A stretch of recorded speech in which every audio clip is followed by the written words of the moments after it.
Guys welcome back to my channel dear farmer square. So आप लोग अगर इस चैनल में पहले हैं तो मैं आप लोगों से ये नहीं बोलूँगी please do like share subscribe. मैं बस ये बोलना चाहूँगी guys, please do watch this video till the end and tell me in the comment box that how can I improve this video further. So without wasting our time let's start our topic six sigma concept. मैं आप लोगों को बहुत simple easy language में समझाऊंगी six sigma concept क्या होता है। हमारी इंडस्ट्री में हमें अपनी इंडस्ट्री या हेल्थ केयर प्रोफेशन या किसी भी हॉस्पिटल को मेंटेन करने के लिए अलग अलग कॉन्सेप्ट चाहिए होते हैं। उनकी क्वालिटी को मेंटेन करने के लिए बेसिकली हमें क्वालिटी को मेंटेन करना होता है वहाँ पे। तो हमें अलग अलग सर्टिफिकेट लेने होते हैं, जैसे हमारा NABH सर्टिफिकेट होता है, हमारा ISO सर्टिफिकेट होता है, GMP। इस तरीके से हमारे कॉन्सेप्ट, हमारे सिक्स सिग्मा कॉन्सेप्ट, ये इसका भी सर्टिफिकेट होता है। और जो हमने पहले पढ़ा था क्वालिटी बाय डिज़ाइन, इन सब का हमें सर्टिफिकेट लेना पड़ता है ताकि हमारी इंडस्ट्री प्रॉपर अप्रूव हो सके और हमें मार्केट में कंपटीशन बढ़े, ठीक है, उस चीज़ का। तो मेन एम क्या होता है इन सब चीज़ों का? हमारी प्रोडक्ट्स की क्वालिटी को मेंटेन करने के लिए इन सब चीज़ों का काम यही होता है, क्वालिटी को मेंटेन करने के लिए जो अलग अलग गाइडलाइंस में लिखा होता है, ठीक है।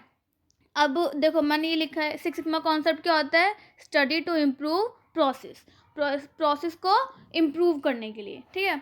अब हमारा सिक्स सिग्मा कॉन्सेप्ट में क्या होता है? ये हमारा एक तरीके का कॉन्सेप्ट है जो किसी भी प्रोसेस को, किसी भी इंडस्ट्री में जो प्रोसेस होता है उसमें जो प्रॉब्लम होती है ना, उस प्रॉब्लम के रूट कॉज को एलिमिनेट करता है, रूट कॉज को ख़त्म करता है। जैसे कि हमने कोई भी एक्सिपिएंट्स लिए और हमने API लिया, मतलब एक्टिव फार्मास्यूटिकल इंग्रेडिएंट, उससे हमारा एक फार्मास्यूटिकल प्रोडक्ट बन गया, लेकिन हमें चाहिए था इसमें डिसोल्यूशन, लेकिन डिसोल्यूशन नहीं हो पा रहा। तो सिक्स सिग्मा कॉन्सेप्ट बताता है कि इसका रूट कॉज क्या है। जो हो सकता है कि एक्सिपिएंट ख़राब हो, API में कोई चीज़ ख़राब हो, तो सिक्स सिग्मा कॉन्सेप्ट हमें रूट कॉज देता है। इसकी हेल्प से हम रूट कॉज पता लगा सकते हैं कि किसी भी प्रोडक्ट का रूट कॉज क्या है जिसकी वजह से हमारा प्रोडक्ट ख़राब हो रहा है। या अब मैंने यहाँ पे तो मेडिसिन का एग्जांपल लिया था, हम लोग किसी सब्सटेंस का भी ले सकते हैं। जैसे कि हमारा नेसल पाइप होता है, उसका एग्जांपल भी ले सकते हैं, प्रॉपर वर्क नहीं कर रहा काफ़ी टाइम से। और फिर अपार्ट फ्रॉम मेडिकल इंडस्ट्री हम लोग बाइक, मोटरसाइकिल, इन सब चीज़ों का एग्जांपल भी ले सकते हैं। तो मेन काम क्या होता है सिक्स सिग्मा कॉन्सेप्ट का? किसी भी प्रोसेस में कोई प्रॉब्लम आ रही है तो उस प्रॉब्लम की रूट कॉज को एलिमिनेट करना सिक्स सिग्मा कॉन्सेप्ट का काम होता है। अब हमारे इंडस्ट्री में प्रॉब्लम मेंटेन करने के लिए दो चीज़ें होती हैं, lean six sigma concept, six sigma concept. Lean six sigma concept क्या होता है? हमारे वेस्ट को हैंडल करने का तरीका, जो हम इस वीडियो में अभी नहीं पढ़ेंगे। सिक्स सिग्मा कॉन्सेप्ट क्या होता है? ये जो रूट कॉज को एलिमिनेट करता है ना, तो रूट कॉज को एलिमिनेट करना मतलब प्रोसेस को इम्प्रूव करने का तरीका होता है ये। लीन सिक्स सिग्मा कॉन्सेप्ट और सिक्स सिग्मा कॉन्सेप्ट दोनों का मिला के मेन एम क्या होता है? हमारा इंडस्ट्री में वेस्ट कम हो। अगर प्रोसेस इम्प्रूव होगा तो वेस्ट कम होगा ही होगा, वेस्ट कम हो और हमारा पूरा इफेक्टिव चेंज आए मैन्युफैक्चरिंग प्रोसेस में, मतलब हमारा आउटकम अच्छा आए, ठीक है। सिक्स सिग्मा कॉन्सेप्ट क्या था? हमारा रूट कॉज को ख़त्म करने के लिए ये कॉन्सेप्ट होता है। अब हमारा सिक्स सिग्मा कॉन्सेप्ट क्या चीज़ देता है हमारी, कि ये हमें एक आइडिया देता है कि मैन्युफैक्चरिंग प्रोसेस को क्या चीज़ डाउन कर रही है, वेदर इट इज़ API और इट इज़ एक्सिपिएंट और it is any particle in the manufacturing process which is making it down. Okay, excipient हो सकता है, API हो सकता है, या फिर कोई भी पार्टिकल जो प्रोडक्ट को बनाने में डाउन कर रहा है।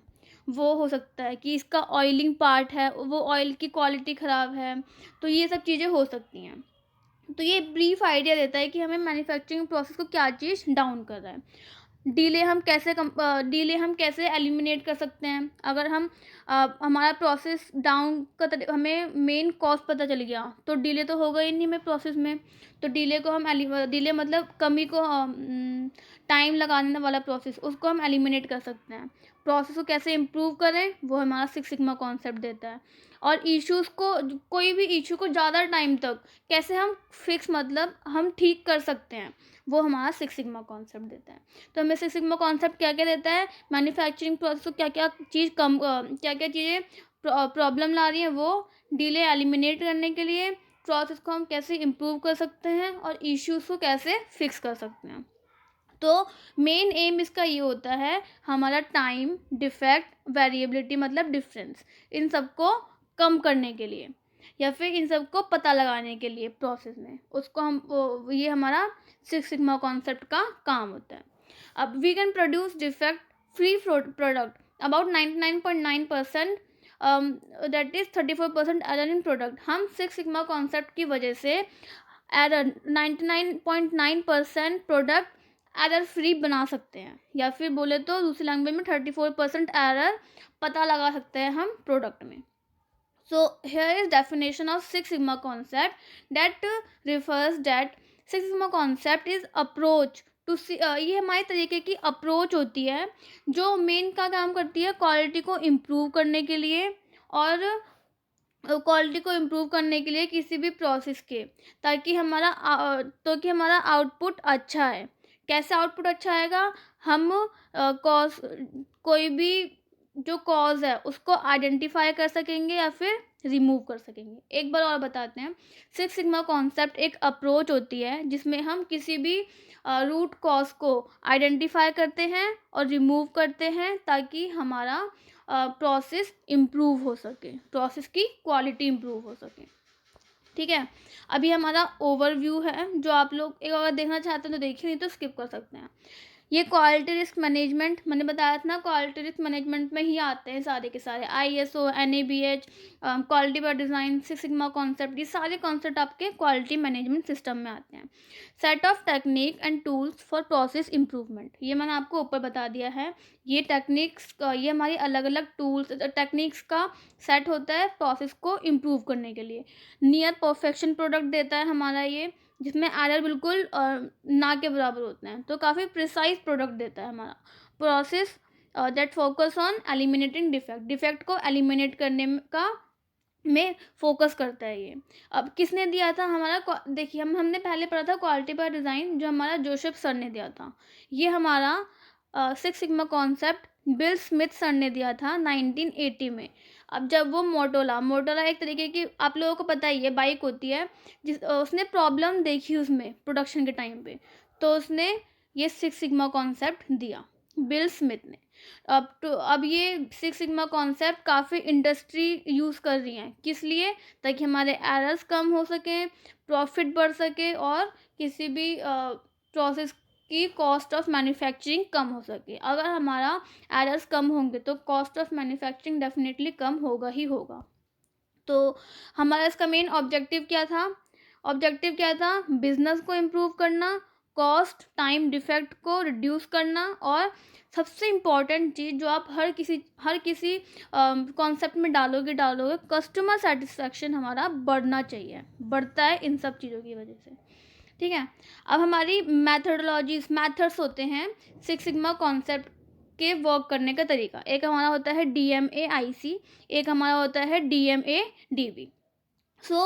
इसमें हम क्या क्या पढ़ेंगे, DMA-IC, DMA-DV, प्रोसेस को डिफाइन करना, define, measure, analyse, improve and उनको आगे करने के लिए, सारे के सारा प्रोसेस को मेंटेन करने के लिए, कंट्रोल करने के लिए। ठीक है, DMA-IC का मतलब होता है, एक मिनट। सो गाइस देखिए, हमारा DMA-IC का मतलब क्या होता है, define, measure, analyse, improve and control. DMA-DV का मतलब क्या होता है, डिफाइन, मेज़र, एनालाइज, फिर से डिज़ाइन, फिर वेरीफाई। जैसे हमारी होम्योपैथिक मेडिसिन होती है ना, वो हमारा रूट कॉज को ख़त्म करती है होम्योपैथिक मेडिसिन।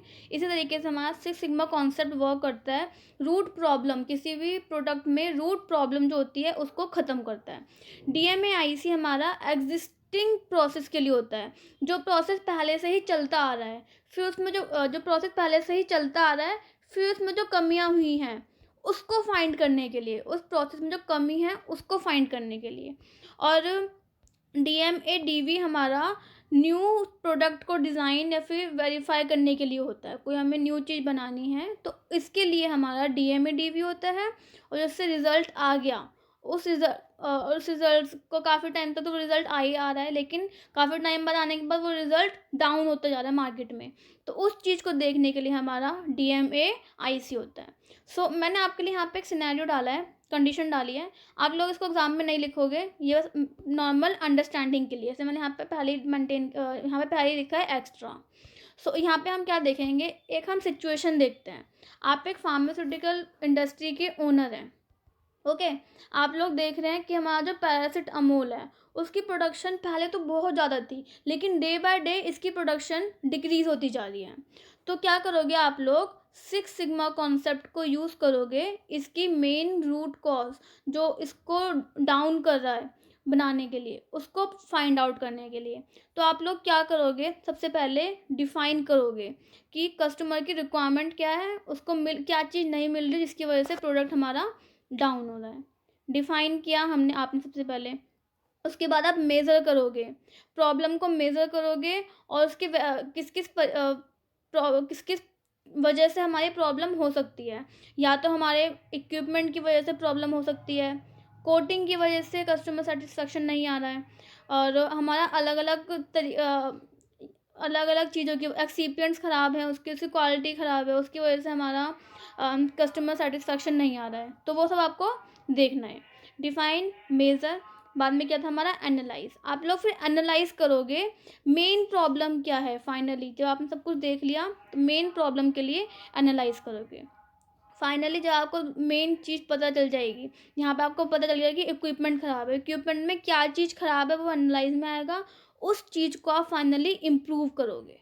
ठीक है, तो यही है हमारा। डिफाइन करा आपने पहले, फिर आपने मेज़र किया सारा का सारा कि प्रॉब्लम किस चीज़ की वजह से है, फिर आपने एनालाइज किया मेन प्रॉब्लम की जड़, फिर फाइनली बाद में आपने इम्प्रूव किया, और इम्प्रूव किया उस चीज़ को सही किया, और कंट्रोल मतलब फ्यूचर के लिए कंट्रोल करके रखा कि आगे ये प्रॉब्लम ना हो। इसी मैंने इस चीज़ में यही सिनेरियो लिखा है। आप लोग पॉज करके ज़रूर पढ़िएगा ये सिनेरियो, ताकि आप लोगों को प्रैक्टिकली ये चीज़ समझ में आए। ठीक है, अब हम DMAIC को प्रॉपरली समझते हैं। आप लोग चाहे तो एग्जाम्पल यहाँ पे दे सकते हैं हर कहीं पे, लेकिन ऊपर उस तरीके से सिनेरियो मत दिखाना एग्जाम में, आपका गलत हो जाएगा। ये क्योंकि मेरा खुद का बनाया हुआ एग्जाम्पल है। DMAIC मतलब define, measure, analyse, improve and control. किसी भी रूट प्रॉब्लम को ख़त्म करने के लिए हम DMAIC यूज़ करते हैं, और किस चीज़ के लिए, वो प्रोडक्ट पहले से ही चलता आ रहा हो तब, नया बनाने के लिए नहीं, चलता आ रहा हो तब। डिफाइन में हम क्या करेंगे कि हम पहले देखेंगे कि हमारा कस्टमर क्या क्या प्रॉब्लम फेस कर रहा है। ठीक है, मान लो कि पैरासीटामोल का ही था, तो पैरासीटामोल में उसको डिज़ोल्यूशन प्रॉपर नहीं मिल पा रहा, उसको मतलब डिज़ोल्यूशन या फिर बोले इफ़ेक्ट जल्दी नहीं मिल पा रहा, तो पैरासीटामोल की बाहर प्रोडक्शन कम हो चुकी है, डिमांड भी कम हो चुकी है। फिर आप देखोगे इम्प्रूव हम किस किस तरीके से कर सकते हैं, और सबसे बड़ी चीज़ क्या थी, वॉइस ऑफ कस्टमर। उनकी सारे कस्टमर की हम कंप्लेन को देखेंगे, सबके क्या क्या प्रॉब्लम आ रही है, उनकी रिक्वायरमेंट क्या क्या है। तो हमने सबसे पहले डिफाइन किया कि क्या प्रॉब्लम फेस कर रहे हैं और कस्टमर की कंप्लेंट क्या है।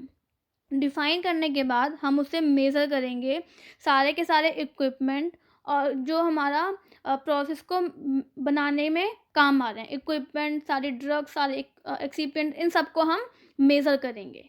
ठीक है, जैसे कि हमारा मैंने लिखा है how many product form in a day, defect from each product, equipment use. ये सब कुछ हम देखेंगे, क्या क्या डिफेक्ट आ रहा है हर किसी प्रोडक्ट में, क्या क्या हम इक्विपमेंट यूज़ कर रहे हैं।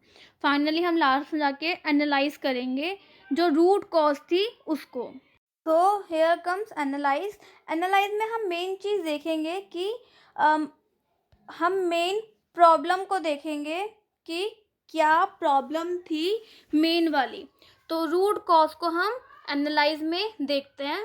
और जैसे हमारा एग्जांपल है, कोई मशीन का कोई प्रोडक्ट है, कोई एक पार्ट है, not a product, it's a part.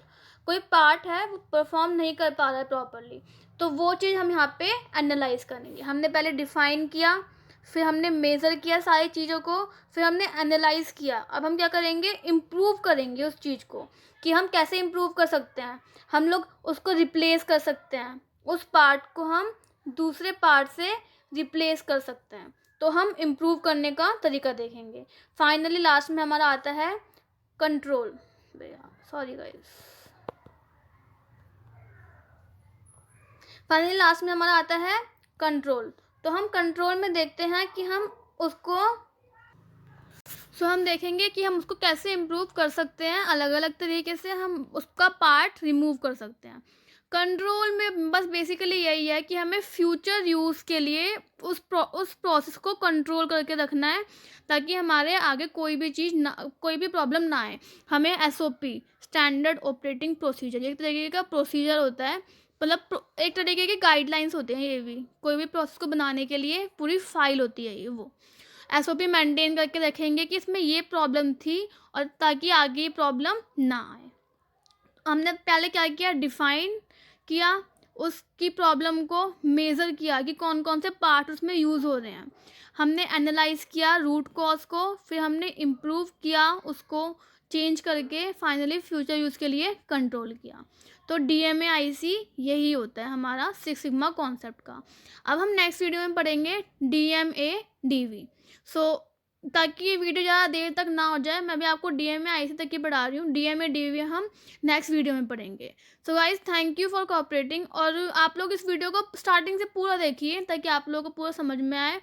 And please do tell me in comment section that how can I improve my video further. So guys, thank you very much for listening. Thank you very much.